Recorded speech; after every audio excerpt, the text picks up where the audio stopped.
మిత్రుల నమస్కారం. రేడియో రాంబాబు ఛానల్‌కి స్వాగతం. భాగవతుల శివశంకర శాస్త్రి అంటే ఎవరో చెప్పగలరా?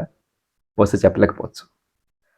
భాగవతుల శివశంకర శాస్త్రి అనేది ప్రముఖ గీత రచయిత, కవి, విమర్శకుడు, డిటెక్టివ్ నవల రచయిత, నాటక రచయిత ఆరుద్ర గారి అసలు పేరు.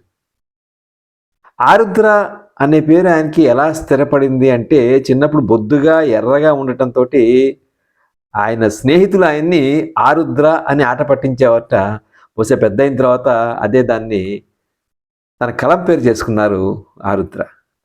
ఇంతకీ ఆరుద్ర శత జయంతి సంవత్సరం ఇది. అంటే 1925 ఆగస్టు 31న జన్మించినటువంటి భాగవతుల శివశంకర శాస్త్రి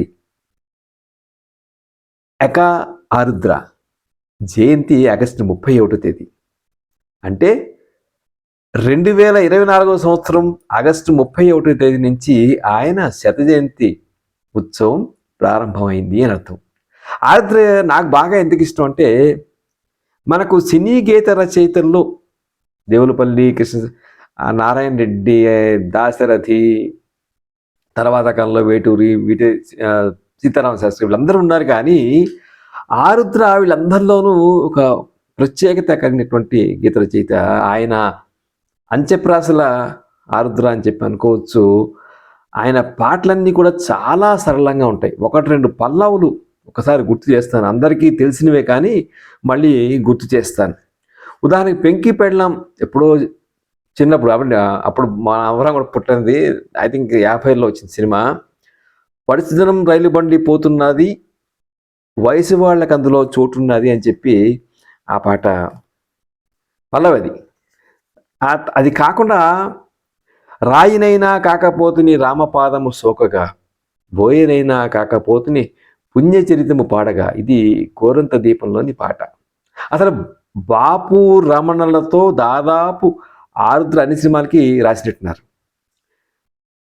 బాపు రమణ తొలి చిత్రం ఒకట సాక్షిలోనే అమ్మ కడుపు చల్లగా అత్త కడుపు చల్లగా బతకరా బతకరా పచ్చగా, నీకు నేనుంటా 1000 ఏళ్ళు తోడుగా నీడగా అని చెప్పి ఆ పల్లవి దాంట్లో నా కొంగు నీ చెంగు ముడివేయరా అని చెప్పి ఒక అద్భుతంగా సాగుతుంది. అదొకటి. అలాగే బాపు రమణలదే మరొక చిత్రం బాలరాజ్ కథ, మహాబలిపురం మహాబలిపురం మహాబలిపురం అంటూ సాగుతుంది. భారతీయ కళా జగతికి ఇది గొప్ప గోపురం, కట్టించాడు ఈ ఊరు పల్లవరాజు, ఆ కథ చెప్పగా వచ్చాడు బాలరాజు అని మా చిన్నప్పటి చిత్రం. నేను మామూలుగా చెప్దాం అనుకున్న పాటలో వచ్చేసింది. బాలరాజు కథలో అద్భుతమైనటువంటి పాట. అలాగే బుద్ధిమంతుడి చిత్రంలో ఎన్ని ఉన్నాయండి, బోల్డ్ అని పాటలు ఉన్నాయి. అందాల రౌండ్లో విచిత్రం, అందాల రౌండ్ సినిమా మొదటి రన్లో ఆడకపోయినా రెండో రన్లో బాగా ఆడింది. అందులో ఎదగటానికి ఎందుకురా తొందర, ఎదర బతుకంతా చిందర వందర, అందులో చాలా బాగుంటుంది. చివరికి అప్పుడే బాలలకు పండగ అని చెప్పి ముగుస్తుంది అనమాట ఆ పాట. మరొకటి చాలా ఇష్టమైన పాట లక్ష్మీ నివాసం చిత్రంలో ఉంటుంది, శ్రీరంగారావు పాడతారు. ధనమేరా అన్నిటికీ మూలం, ఆ ధనము విలువ తెలుసుకున్నట మానవ ధర్మం అని చెప్పి స్టార్ట్ అవుతుంది. పల్లవి చూడండి, చరణం చూడండి. కూలివాని చెమటలో ధనమున్నదిరా, పాలికాపు కండల్లో ధనమున్నదిరా, శ్రమజీవికి జగమంతా లక్ష్మీ నివాసం అని చెప్పి అద్భుతంగా సాగుతుంటుంది. చరణాల్లో మరో చోట కూడా కొండలైన కరిగిపోవు కూచుని తింటే అని చెప్పి ఆ శ్రీదేవిని నిరసించుట తీరని దోషం అని చెప్పి పాట సాగుతుంది. ఇట్లాంటి పాటలు ఒకటా రెండా, ఆరుద్ర గారు 4000 పాటలు రాశారు. ఆయనకు పాటల తోట, ప్రతి పాట పరిమళం జల్లాల్సిందే. ఆరుద్ర పాటలు ముందే చెప్పినట్టు అంత్యప్రాసలతో కూడి ఉంటాయి, అచ్చ తెలుగు పదాలు ఎక్కువగా ఉంటాయి. ఆయన సంస్కృత పదాలు లేదంటే సంస్కృత పదభూయిష్టంగా పాటను రాయడానికి అస్సలు ఇష్టపడని వ్యక్తి ఎవరన్నా ఉంటే అది ఆరుద్ర అనే చెప్పాలి. ఆయన గొప్పతనం ఏంటంటే ఆయన సినిమా పాటలకే పరిమితం కాకపోవటం. మీరు గమనిస్తే ఆయన కలం అన్ని ప్రక్రియలను పరిపుష్టం చేసింది. చెప్పాను కదా, డిటెక్టివ్ నవల్స్ నెలకి ఒకటి చొప్పున రాసుకుంటూ వెళ్ళారు కొంతకాలం. ఆయన జీవిత విశేషాల్లోకి వెళ్దాం ఇప్పుడు. ఆరుద్ర 1925 ఆగస్టు 31వ తేదీన జన్మించారని చెప్పుకున్నాం. విశాఖపట్నంలో జన్మించారు. ఆయన విద్యాభ్యాసం విశాఖపట్నం, విజయనగరం ఈ ప్రాంతాల్లో జరిగింది. ఆయన ముందే చెప్పినట్టు ఆయన అసలు పేరు భాగవతుల శివశంకర శాస్త్రి. ఆయన జీవితం కూడా గమ్మత్తుగా ఉంటుంది. ఆయన క్విట్ ఇండియా ఉద్యమ కాలంలో 1943-47 సంవత్సరాల మధ్య రాయల్ ఇండియన్ ఎయిర్ ఫోర్స్లో పనిచేశారు. ఒక గుమాస్తాగా పనిచేశారు. తర్వాత మెడ్రాసులో 47-48 ఆ కాలంలో ఆనందవాణి పత్రిక వస్తూ ఉండేది. దానికి సంపాదక బాధ్యతలు నిర్వహించారు. అరసం వ్యవస్థాపకుల్లో ఒకరు. మీకు గుర్తుందా? గాంధీ పుట్టిన దేశమా ఇది పవిత్ర బంధం పాట, నెహ్రూ కోరిన సంఘమా ఇది, సామ్యవాదం రామరాజ్యం సంభవించే కాలమా అని చెప్పి పాటలు చెప్తారు. ఆయన శ్రీశ్రీకి సమీప బంధువు, వేలు విడిచిన మా మేనల్డ్ అవుతారు శ్రీశ్రీకి ఆరుద్ర. శ్రీశ్రీ ప్రభావం చాలా ఉంది. త్వమేవాహం అని చెప్పి ఆయన కావ్యం రాశారు. అది తెలంగాణలో నిజాం నిరంకుశత్వం అలాగే రజాకార్ల ఆగడాలపై వచ్చిన కావ్యం. త్వమేవాహం అనేటువంటి పేరుని కూడా శ్రీశ్రీయే సజెస్ట్ చేశారు అని చెప్తారు. నువ్వు కవిత్వం రాసిన తర్వాత ఏనుగు బొమ్మ వేసి ఏనుగు అని రాయకూడదు, అలాగే కవిత్వం కూడా రాసినప్పుడు ఇలా చెప్పకూడదు అని అన్నారని అంటారు. పేరులోనే మొత్తం తెలిసిపోకూడదని అన్నారని అంటారు. తర్వాత ఆయన శుద్ధ మధ్యాకర్లు రాశారు. ఆరుద్ర మ్యాగ్నమ్ ఓపస్ అంట కదా, ఆయన ప్రధానమైన గొప్ప కృషి అంతా కూడా సమగ్ర ఆంధ్ర సాహిత్యం.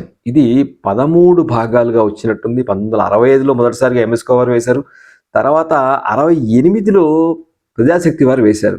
13 భాగాలుగా వచ్చింది. అందులో 8వ శతాబ్దం నుంచి 20వ శతాబ్దం వరకు ఆంధ్ర సాహిత్య వికాసం గురించి ఆయన ప్రస్తావిస్తారు. ఈ అన్ని భాగాలు ఈ చెప్తారు. ఆయన ఆరోగ్యాన్ని కూడా లెక్క చేయకుండా సమగ్ర ఆంధ్ర చరిత్రని, సాహిత్య చరిత్రని రాశారని చెప్పి అంటారు. దాంతోపాటుగా ఆయన వేమన వేదం, మనవేమన, వ్యాసపీఠం, గురజాడ, గురుపీఠం ఇలాంటి విమర్శనా కావ్యాలు కూడా రాశారు.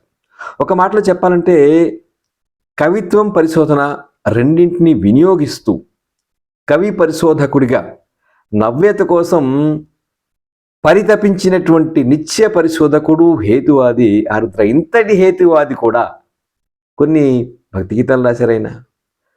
ముఖ్యంగా మీనాలో శ్రీరామనామాలు శతకోటి, ఒక్కొక్క పేరు బహుతీపి అని చెప్పి రాస్తారు. ఎవరు అడిగినట్టున్నారు ఆయన్ని, మీరు హేతువాది కదా రాముని మీద రాశారంటే, చిన్నప్పుడు ఆయన తులసిదాస్ రామాయణ ఆధారంగా వచ్చిన రామ్రాజ్ అనేటువంటి హిందీ సినిమా చూసినప్పుడు అందులోని ఒక భావం ఏదో ఆయన్ని కట్టిపడేసింది. ఎప్పటికైనా అలాంటి భావాన్ని తెలుగులో పలికించాలి అనుకున్నారు. అలా మీనా చిత్రంలో ఆయన అడిగి మరీ రాశారు ఈ పాట అని చెప్పి అంటారు. అలాగే మరొక అంశం మనం చెప్పుకోవాల్సిన ఆరుద్ర గురించి అంటే, ఆయన తొమ్మిదవహం గురించి చెప్పాము. ఉయ్యాల జంపాల్లో పాటలు ఉన్నాయి కదా, అందులో ఏటిలోని కెరటాలు ఏరు విడిచిపోవు, ఎదలోపలి మమకారం ఎప్పటికీ పోదు అనేటువంటి పాట. ఈ పాట విన్నప్పుడల్లా ఆరుద్ర గుర్తుకొస్తారు. బాలమురళీకృష్ణ గారు పాడారు. కానీ ఆరుద్ర రచన వైభవం అనేది అలా మనల్ని విడిచిపోకుండా ఉంటుంది అనిపిస్తుంది. శ్రీశ్రీ గారే ఒకసారి అన్నట్ట, వాడు ఆరుద్ర కాదు 6వ రుద్రుడు అని. అలాగే సాహిత్య రుద్రుడు కూడా ఒక్కొక్కళ్ళు ఆయన్ని ఒక్కొక్క విధంగా వర్ణించుకుని వెళ్ళారేమో అనిపిస్తుంది. బాపు గారేమో సంతకం అక్కర్లేని కవి ఆరుద్ర, అంత్యానుప్రాసలే అతని ముద్ర అని చెప్పి అంటారు. ఆయన పాటల్లో ఈవెన్ పౌరాణిక చిత్రాల్లో కూడా మానవుడి గొప్పతనాన్ని వివరిస్తూ సాగుతారు.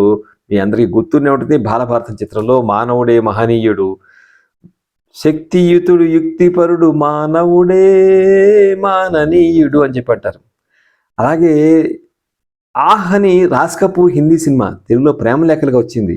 అందులో పందిట్లో పెళ్ళవుతున్నది కానీ విందవుతున్నది అనే పాట, జిక్కి పాడిన పాటలు ఎక్కడా కూడా అవి మన డబ్బింగ్ పాటలు అనిపించవు. అంటే పాటని,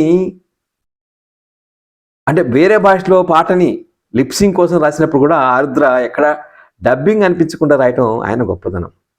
ఇంకొక విషయం, super star Krishna, hero Krishna తీసినటువంటి మోసగాళ్లకు మోసగాడు కథ స్క్రిప్టు సమకూర్చింది కూడా ఆరుద్ర. బహుశా అంత తెలుగుదనం ఉట్టిపడేట్టుగా ఆ కథని ఆయన రాశారు కాబట్టి మోసగాళ్లకు మోసగాడు అంత అద్భుతంగా ప్రేక్షకుల్ని రంజింపచేసింది.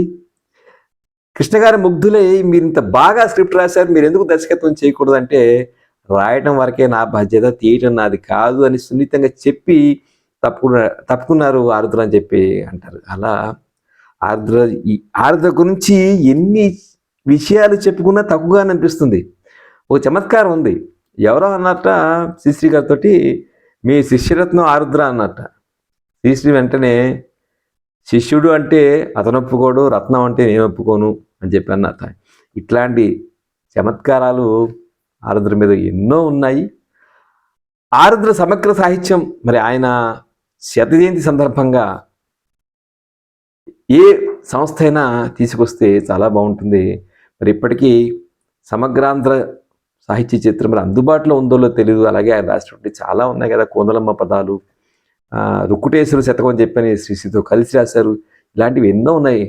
శుద్ధ మధ్యాకర ఛందస్సు ఆయన రాసిన శుద్ధ మధ్యాకరలు, ఇవన్నీ కూడా చాలా ఉన్నాయి. మరి ఆయన వ్యాసపీఠం కూడా చాలా గొప్పది. ఆయన రాసిన వ్యాస పరంపరది ఎవరైనా పూనుకుని ఈ ఆరుద్ర శతజయంతి సందర్భంగా, అంటే ఆగస్టు 31, 2024 నుంచి ఆగస్టు 31, 2025 వరకు కూడా మనం ఆయన శతజయంతిని జరుపుకుంటాం. మరి ఏ సినీ ప్రముఖులు పూనుకుని ఆరుద్ర వర్క్స్ అన్నింటిని కూడా మళ్ళీ ఒకసారి వెలుగులోకి తీసుకొస్తే బాగుంటుందని చెప్పి ఆశిస్తూ, ఈ వీడియో మీకు నచ్చినట్లయితే లైక్ చేయండి, షేర్ చేయండి, రేడియో రాంబాబు ఛానల్కి సబ్స్క్రైబ్ చేయండి. నమస్కారం.